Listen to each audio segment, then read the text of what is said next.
തമിഴ് സിനിമയുടെ തലവര തന്നെ മാറ്റാൻ കെൽപ്പുള്ള ഒരു ചിത്രം കണ്ടു. അതെ, വിക്രം നായകനായ തങ്കലാൻ. റിവ്യൂ കേട്ടു നിൽക്കാൻ സമയമില്ലാത്തവരോട് ഒന്നേ പറയാനുള്ളൂ: എത്രയും വേഗം നല്ലൊരു തിയേറ്ററിൽ ടിക്കറ്റ് ബുക്ക് ചെയ്ത് കാണുക.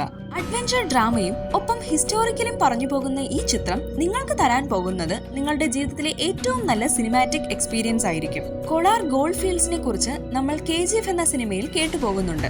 എന്നാൽ ഈ ചിത്രം പറയുന്നത് 3 കൂട്ടം ആളുകളെ കുറിച്ചാണ്. സ്വർണം മൂടിക്കിടക്കുന്ന ആ സ്ഥലത്തെ കാത്തു സംരക്ഷിക്കുന്ന ആദിമ മനുഷ്യർ, അവിടെ നിന്ന് സ്വർണം എടുത്ത് എങ്ങനെയെങ്കിലും ജീവിതം കെട്ടിപ്പടുക്കാൻ ശ്രമിക്കുന്ന കുറച്ച് പാവങ്ങളെയും, ഒപ്പം അവരെയൊക്കെ ചൂഷണം ചെയ്ത് സ്വന്തം ലാഭത്തിന് വേണ്ടി സ്വർണം മോഷ്ടിക്കാൻ വന്നവരും.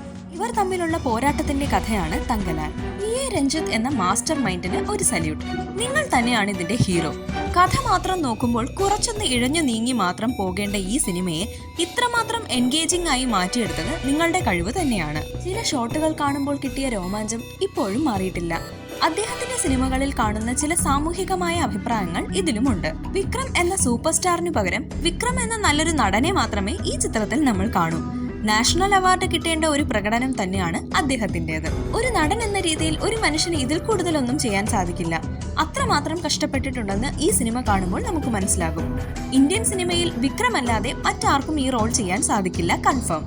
ഒപ്പം പാർവതിയുടെ ഗംഭീര അഭിനയവും. തിരിച്ചുവരവ് ഗംഭീരമാക്കുക എന്ന് വെച്ചാൽ ഇതാണ്. ഈ റോൾ ചെയ്യാൻ പാർവതിയെ തിരഞ്ഞെടുത്തു എന്നത് തന്നെ പാർവതിയുടെ അഭിനയത്തിന് ഒരു അംഗീകാരമാണ്. അതിന് 101% ആത്മാർത്ഥത പുള്ളിക്കാരി കാണിച്ചിട്ടുണ്ട്. സർപ്രൈസായി തോന്നിയത് മാളവികയുടെ ക്യാരക്ടറായിരുന്നു. ആ ക്യാരക്ടറിലുള്ള മിസ്റ്ററി ചിത്രത്തിനൊരു ഹൊറർ മൂഡും നൽകുന്നുണ്ട്. കർണൻ എന്ന സിനിമയിൽ ഒരു കൊച്ചു പെൺകുട്ടിയെ ദൈവമായി കാണിച്ചുകൊണ്ടുള്ള ഒരു രീതിയുണ്ട്. അതുപോലെയുള്ള ഒരു ക്യാരക്ടർ അതിഗംഭീരമായി തന്നെ മാളവിക ചെയ്തിട്ടുണ്ട്. TV പ്രകാശിന്റെ മ്യൂസിക്കും BGMഉം ചിത്രത്തിന്റെ ആത്മാവ് തന്നെയാണ്. ആവശ്യമായ രീതിയിൽ ചിത്രത്തെ ഉയർത്തിക്കൊണ്ടുവരാൻ ഇതിലെ BGMഉം പാട്ടുകൾക്കും സാധിച്ചിട്ടുണ്ട്. VFXൽ അവിടെ ഇവിടെയായിട്ട് കുറച്ച് പോരായ്മകൾ ഒഴിച്ചാൽ മോശമായി വേറെ ഒന്നും തന്നെ ഇല്ലാത്ത ചിത്രമാണ് തങ്കലാൻ. ഇതുപോലെയുള്ള സിനിമകൾ കണ്ടില്ല എങ്കിൽ നഷ്ടം നിങ്ങളുടേത് മാത്രമാണ്.